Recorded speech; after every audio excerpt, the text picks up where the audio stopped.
CAD में जैसे गुज़िश्ता हमने ये थोड़ा सा पढ़ा था, इसी हवाले से थोड़ा सा आज की क्लास में मज़ीद बात करते हैं, ठीक है ना।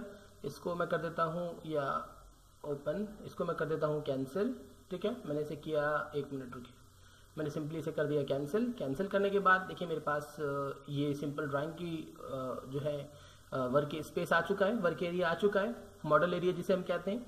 इसमें हमने जो भी काम करना था वो हम काम करते हैं सिंपली। अच्छा जी, अभी चंद चीज़ें मैं आपको और जो ख़ास बता दूं वो ये कि देखें, मिसाल के तौर पर अब आपने एक लाइन बनाई ना, आपने लाइन पे क्लिक किया, ये मैंने लाइन ड्रॉ की, यहाँ पर यहाँ से यहाँ तक मैंने लाइन ड्रॉ की, ये मैंने ड्रॉ कर ली है। और फिर मैं इसे नीचे लेके चलता हूँ, ऐसे ही मैं समझे मैंने अपनी मर्जी से ऐसी मैंने लाइन ड्रॉ कर दी, ठीक है ना। एक इधर मैंने ड्रॉ कर दी, एक मैंने इधर ड्रॉ कर दी, सपोज कर लें ऐसे ही एस्केप मैंने कर दिया। ये मैंने एक स्क्वायर बना लिया, एक बॉक्स मैंने बना लिया। मैं सी प्रेस करता तो भी ऑटोमेटिकली यहाँ से जाके मिल जाता है, तो आपको पता ही है। लेकिन बाय द वे जो मैं बात कर रहा हूँ वो ये है कि देखिए मैंने एरिया जो ड्रॉ किया है इसमें कुछ जो ख़ास चीज़ें हैं वो मैं आपको इस क्लास में बताऊँगा इस एरिया के हवाले से। नंबर 1 तो ये कि ये जो मैंने एरिया ड्रॉ किया है, क्या इसका साइज़ क्या है।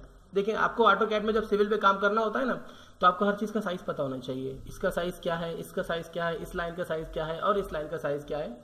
तो ये आपको सिंपली पता होना चाहिए मुख्तलिफ लाइन्स के जो साइजेज होते हैं उस हवाले से। अब सवाल यहाँ पे ये आता है कि इस लाइन का साइज़ क्या है या फिर इस लाइन का साइज़ क्या है, ये आपको कैसे पता चले, इन दोनों लाइन के साइजेज आपको कैसे पता चले। अब हम इसको नापते हैं। नापने के लिए देखें 2 तरीके हैं आपके पास। एनोटेशन में जाते हैं, एनोटेशन जो आपके पास लिखा हुआ ना होम के अंदर एनोटेशन, और बाकायदा एनोटेशन के लिए एक पूरी रिबन दी गई है, इस पर भी बात करेंगे। फिलहाल हम होम पे क्लिक करते हैं और एनोटेशन में आते हैं।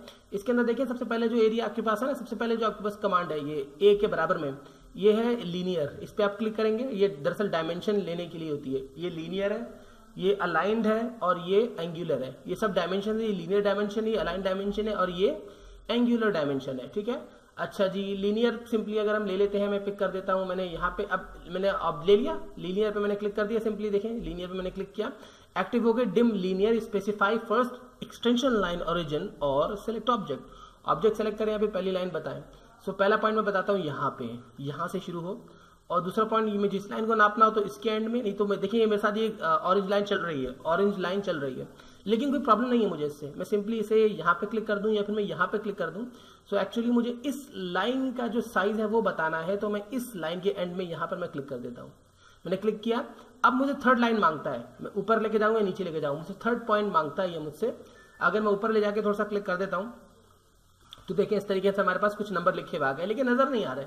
आप जूम करते हैं तो देखिए इधर लिखा हुआ है 24.5598। अब सवाल ये आता है ये 24.5598 ये है क्या चीज़, तो बहुत मुश्किल हो जाता है इसका जवाब, टिपिकल हो जाता है। ये डिम अलाइन, ये क्या कहते हैं, लीनियर के जो लीनियर डायमेंशन है, उसी तरीके से मुख्तलिफ डायमेंशन जिसके हवाले से बात करेंगे, लेकिन इस क्लास में जो मुझे खास चीज़ बतानी थी ना वो मैं आपको बता रहा हूँ। अब देखें, अब बहुत मुश्किल हो जाता है 24 क्या है हमारे लिए हमें समझना। मिसाल के तौर पर मैंने आपसे कहा कि जनाब एक कमरा, एक मुझे मेरा पूरा एरिया कितना है, मैं आपको एरिया अपना बताता हूँ। यहाँ समझे, सपोज कर लें ये फ्रंट के एरिया में दुकानें निकालनी है, ठीक है ना, और यहाँ पे हमने जो है पीछे हमने पूरा घर बनाना है, इधर हमने कमरे वगैरह बनाने बड़े बड़े साइज के। अब मैं कहता हूँ जनाब मेरा आप रूम, आप एरिया नापें, तो आप एरिया क्या नापेंगे भाई, इतना फीट इतना इंच है, या फिर इतने मीटर का या इतने गज का आपका प्लॉट है, ठीक है ना। हम इसमें फिट में और इंच में काम करेंगे, लेकिन सवाल ये आता है ये 24 नंबर क्या है, तो बहुत मुश्किल हो जाता है जवाब इसका। अच्छा ये देखिए कमांड एक एक्टिव हुई हुई ना, अभी कौन सी कमांड एक्टिव है, डिम लीनियर की, क्योंकि मैंने यहाँ पे क्लिक किया था। अब इस कमांड को डीएक्टिवेट कैसे करेंगे, बिल्कुल एस्केप दबा दें और ये कमांड डीएक्टिवेट हो जाएगी आपकी। और डिम लीनियर अगर रहती ना तो मैं कहीं क्लिक नहीं कर सकता था। अगर मैं कहीं क्लिक करता तो फिर मुझसे बोलता कि जनाब सेकंड पॉइंट बताएं, और वो ये अलाइनमेंट ले लेता। ये एक किस्म का इंची टेप है, लेकिन एक इंची टेप आपका पॉइंट में है। अब आप इसको एक्चुअली जो है शिफ्ट करना चाहते हैं अपने जनरल जो आपका इंची टेप है, यानी कि फिट और इंच में, उसमें तो आप जाएंगे ऑटोकैड का जो इधर ए लिखा हुआ है ना, ये रेड कलर से, यहाँ पे आप क्लिक कर देंगे। और यहाँ पे क्लिक करने के बाद देखें आपके पास मुख्तलिफ चीज़ें आपकी आ जाती हैं, जो ओल्ड आपके जो प्रोजेक्ट्स हैं वो आपके यहाँ आ जाते हैं। साथ साथ नीचे लिखा हुआ है प्रिंट है, पब्लिश है, नीचे लिखा हुआ है ड्राइंग यूटिलिटीज़। ड्राइंग यूटिलिटीज़ के अंदर देखें आपके पास दूसरे नंबर पे लिखा हुआ है यूनिट्स, सेकंड नंबर पे यूनिट्स लिखा हुआ है, यूनिट्स पे क्लिक कर देंगे। जब आप यूनिट पे क्लिक कर देंगे तो देखिए आपके पास ये सामने आ जाएगी ड्राइंग के यूनिट क्या आप दे रहे हैं। इसमें देखिए कुछ खास चीज़ों पे आप ध्यान रखें, आपको जो लेंथ है उसकी टाइप क्या रखनी है। अच्छा, एंगल की टाइप हम चेंज नहीं कर रहे, एंगल की टाइप हम चेंज नहीं कर रहे, हम खाली लेंथ की टाइप चेंज कर रहे हैं। लेंथ की जो टाइप हमने रखनी है वो हमने करनी है इंजीनियरिंग की। आर्किटेक्चरल नहीं करनी है, हमने इंजीनियरिंग करनी है। इंजीनियरिंग करी तो ऑटोमेटिकली प्रिसिशन हमारे क्या बन गया, फिट और इंच, फिट और इंच। ये जो देखिए बीच में जो डैश लगा हुआ ना, हाइफन जो हमारे पास लगा हुआ है, इसका मतलब क्या है, 0 फीट और उसके बाद इंचेस अब मिला के नहीं लिखे जा रहे, हाइफन लग गया, इसका मतलब है कि 0 फीट और जितने भी इंच होते हैं।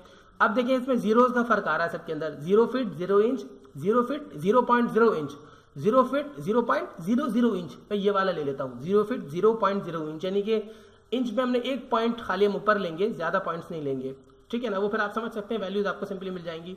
नीचे आपसे कहता है इंसर्शन स्केल आपने क्या देना है, तो आप कहते हैं वो जनाब हमें इंचेस देना है, यूनिटलेस होना चाहिए, फीट्स में होना चाहिए, मील्स में होना चाहिए, माइल्स जो कहलाते हैं, millimetre, centimetre, metres, kilometres, micro inches जो छोटे इंचेस होते हैं, यार्ड्स, हम लेंगे फीट, सिंपली इंचेस में।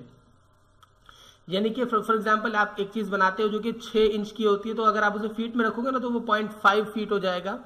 हम इंचेस में रखेंगे, सबसे मुनासिब रेशो इंचेस ही होता है, ठीक है। लेकिन ये आपके काम के ऊपर भी डिपेंड करता है। मिसाल के तौर पर आगे अगर अल्लाह ने चाहा आपको, या आप ऑलरेडी काम कर रहे हो, आप मिसाल के तौर पर सिविल इंजीनियरिंग में ऐसा काम कर रहे हैं जिसमें आपको सड़कें वगैरह बनानी पड़ती हैं, तो फिर आप इंचेस का काम नहीं करेंगे, फिर तो वो तो आपको बहुत परेशानी हो जाएगी, क्योंकि इंचेस का रिजल्ट जो आता है वो फीट्स और इंचेस में रहता है ना। फिर आप कर देंगे इसे मीटर्स में, ठीक है। फिर आप रेट लेंगे मीटर्स में या किलोमीटर्स में, जो आपको मुनासिब लगे। लेकिन हम चूंकि नॉर्मल काम कर रहे हैं घर को बनाने के हिसाब से, तो हम इंचेस और फीट्स में रखेंगे और हम इधर ओके क्लिक कर देंगे। अब लेकिन देखिए मैंने इंचेस, इसको इंचेस में कन्वर्ट कर दिया मैंने। अब देखिए DAL पे मैं क्लिक करता हूँ, ये लीनियर पे मैं क्लिक करता हूँ और मैंने एक पॉइंट ये दिया, एक पॉइंट मैंने ये दिया। अब की दफ़ा मैं वैल्यू नीचे ले लेता हूँ, इधर कुछ चेंज नहीं हुआ, इधर डिस्प्ले वैसा ही नजर आ रहा है। अब मुझे एक और चेंजेस भी करने हैं। एक तो मुझे यूनिट सेटअप अपने बनाने होते हैं। अच्छा, यूनिट सेटअप की शॉर्टकट की है UN। आपने UN प्रेस किया, एंटर कर दिया, आपको यूनिट सेटअप में ले आएगा। देखिए ये वही आ गया, ड्राइंग यूनिट्स, आपने लिखा UN, ऑटोमेटिकली देखिए शॉर्टकट की यूनिट्स की, आप इंटर कर दें, आपको ये यूनिट सेटअप में ले आएगा। फिर आपने इंजीनियरिंग करना है, जो भी प्रोसेशन देना है वो आप यहाँ पे दे दें।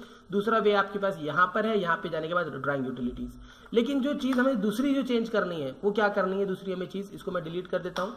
सेलेक्ट किया मैंने, इसको मैंने सेलेक्ट किया, मैंने डिलीट कर दिया, एक मिनट, सेलेक्ट किया मैंने, डिलीट कर दिया।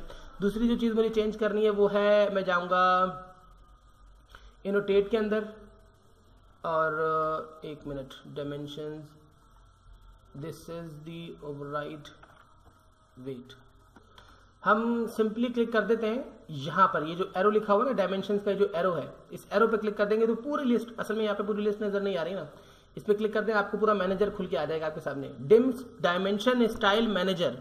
दूसरा जो हमें वैल्यू सेट करनी है वो डायमेंशन स्टाइल मैनेजर में करनी होती है, एनोटेटिव में नहीं, आप स्टैंडर्ड में ही रहेंगे। स्टैंडर्ड में रहने के बाद अब आप क्या चेंजेस करेंगे, अब मॉडिफाई में आप जाएंगे। मॉडिफाई में क्लिक करने के बाद अब क्या करेंगे, अब हम ये करेंगे कि यहाँ पे देखिए आप कहीं भी हो सकते हैं, आपने आना है प्राइमरी यूनिट के अंदर, प्राइमरी यूनिट्स के अंदर आके वही करना है, यूनिट फॉर्मेट आपने डेसिमल से इंजीनियरिंग करना है, प्रिसेशन आप कर दें 0 और ये छोटा सा सिंपल, देखिए यहाँ पे आपको वैल्यूज चेंज नजर आ रही हैं अब, और आप ओके कर दें, उसके बाद आप क्लोज कर दें, ठीक है, सिंपली। अब यहाँ पर आ जाए, अगेन मैं डायमेंशंस पे क्लिक करता हूँ, मैंने क्लिक यहाँ पे किया, एक क्लिक मैंने यहाँ पे किया और ऊपर लेके जाता हूँ। अब देखें रेट क्या आ रहा है हमारे पास, 2 फीट और 0.6 इंच, यानी कि जो हमारी एरिया ये पूरा 2 फीट का है। ये जो हमारे पास हमने लाइन ड्रॉ की है ये ओनली ऑन 2 फीट्स की है, ठीक है, और 0.6 इंच मतलब 1 इंच से थोड़ा सा कम।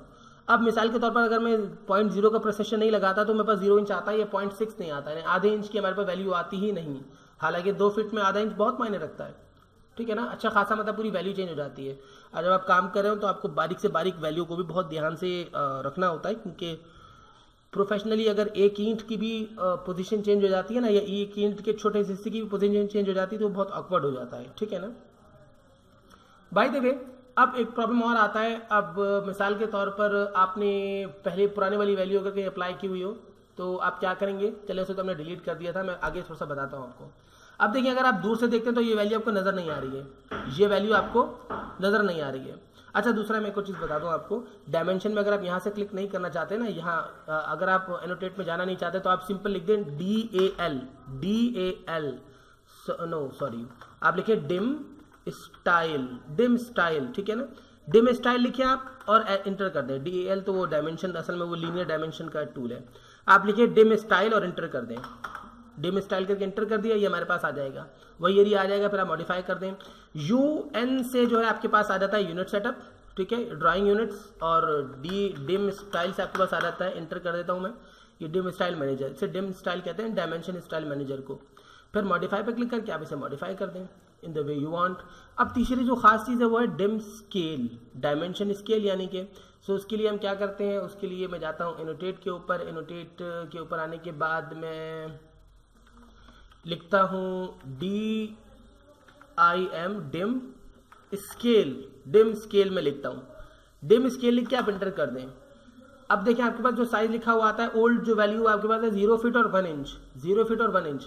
इधर आप डायरेक्टली 1 फीट भी दे सकते हैं, 2 फीट भी दे सकते हैं, 10 फीट भी दे सकते हैं और 6 इंच भी दे सकते हैं। मैं 6 इंच देता हूँ फिलहाल, 6 इंच और एंटर कर देता हूँ। मैंने एंटर कर दिया लेकिन इधर कुछ चेंज नहीं हुआ। लेकिन अब जब दोबारा मैं डिम लीनियर पे क्लिक करता हूँ ना, या मैं DAL लिख देता हूँ। DAL दरअसल डायमेंशन, लीनियर डायमेंशन की शॉर्टकट की है।